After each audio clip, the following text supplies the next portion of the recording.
Bonjour, je suis Pascal Touloulou, de nationalité congolaise, Congo-Brazzaville bien entendu, et je suis agent au ministère de la Culture et des Arts du Congo-Brazzaville.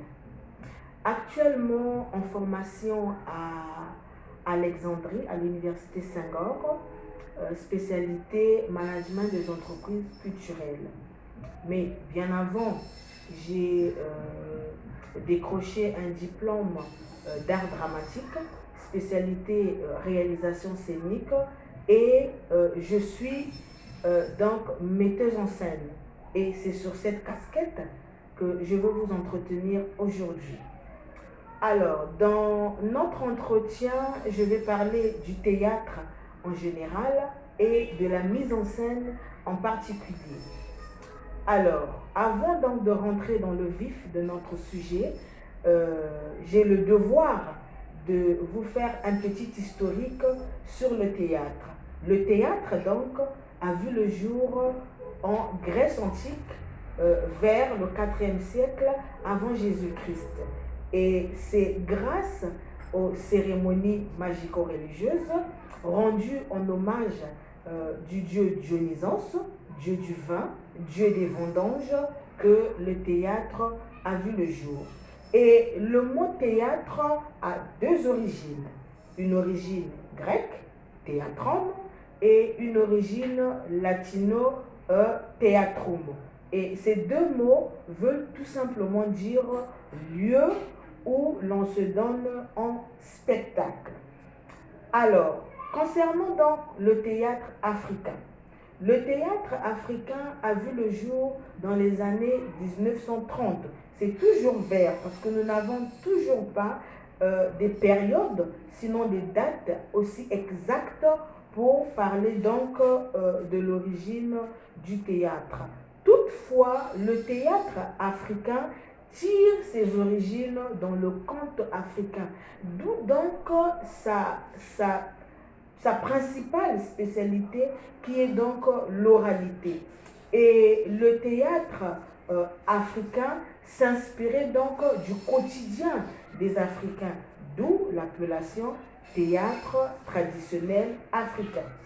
Le théâtre traditionnel africain avait deux formes, la forme populaire, mais aussi la forme sacrée.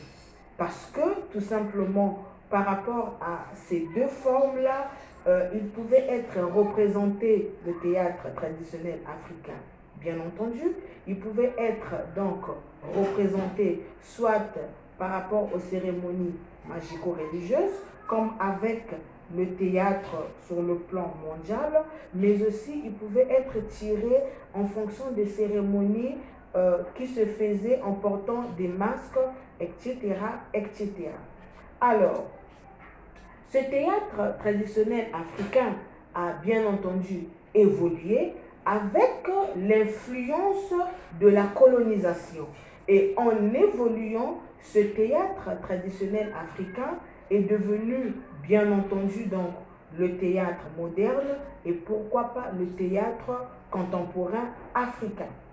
C'est pour ainsi dire qu'aujourd'hui nous pouvons parler ou encore être fiers du théâtre de Amadou Hampâté-Bâ de la Côte d'Ivoire, de Lewis de l'Afrique du Sud, de Soni Laboutansi du Congo-Brazzaville et j'en passe.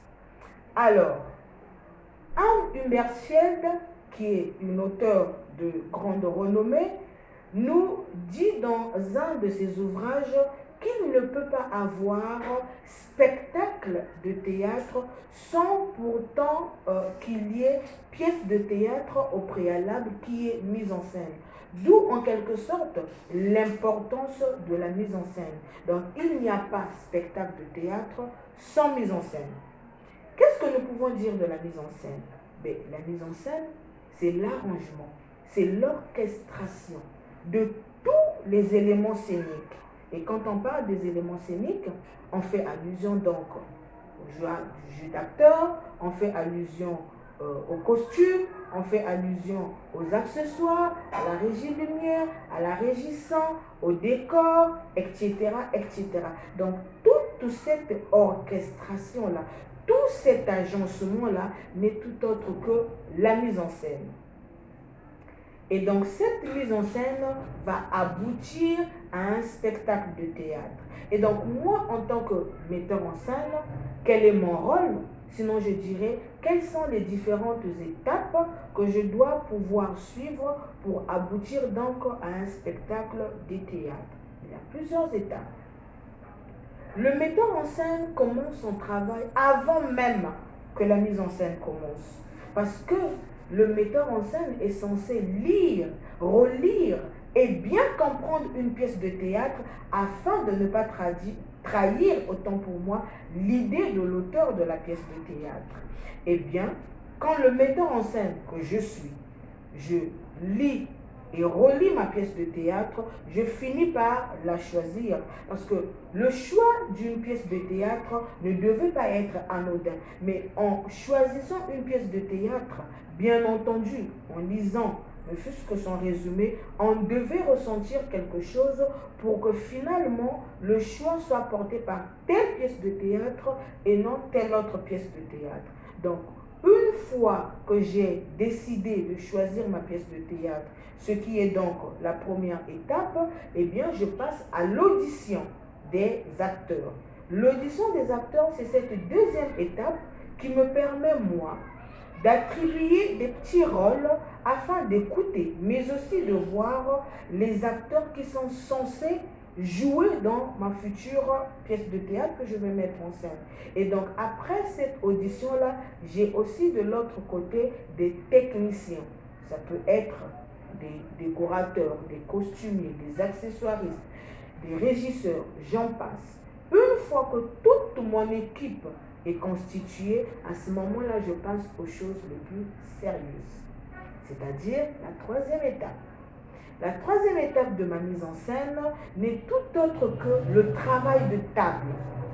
Je ne peux pas commencer des répétitions sur scène ou sur un plateau sans pourtant que je scrute la pièce de théâtre écrite avec toute mon équipe. Eh bien, pourquoi? Parce que non seulement moi et mon équipe ne devrons pas trahir autant pour moi l'idée de l'auteur, mais aussi ce travail de table va permettre donc aux comédiens, mais aussi aux différents techniciens de pouvoir rendre exactement, de pouvoir interpréter, sinon rentrer dans la peau de chaque personnage dont ils sont censés interpréter. Arrivent donc les répétitions en tant que telles.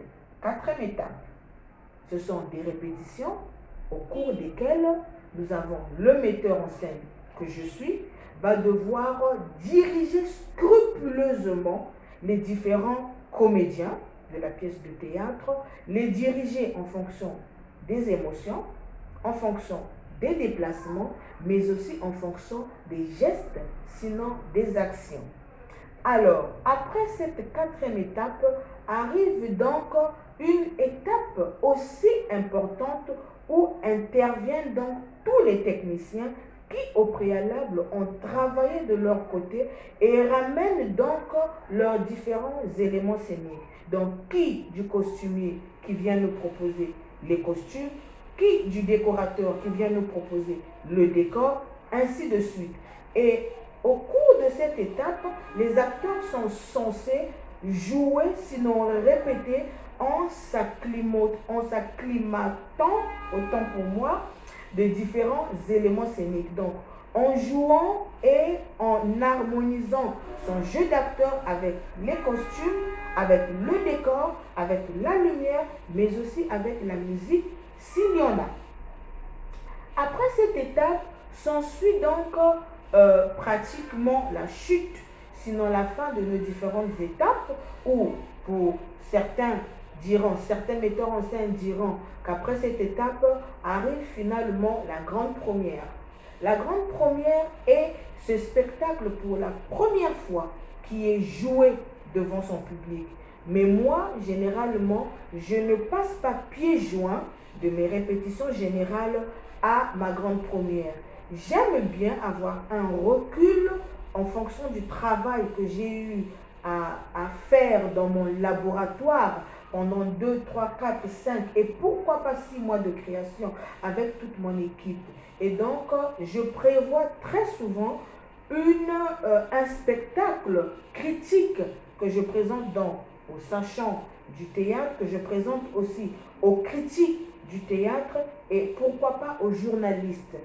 Ce spectacle me permet, comme je le disais tantôt, d'avoir un recul en fonction de ma mise en scène, mais en même temps, toutes les critiques qui me sont faites au cours de ce spectacle ne sont pas argent comptant, donc elles doivent être constructifs pour que moi, effectivement, je les prenne en compte.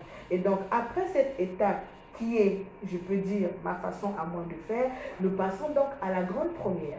La grande première, comme je l'ai dit tantôt, qui est ce spectacle qui est joué pour la première fois devant son public cible.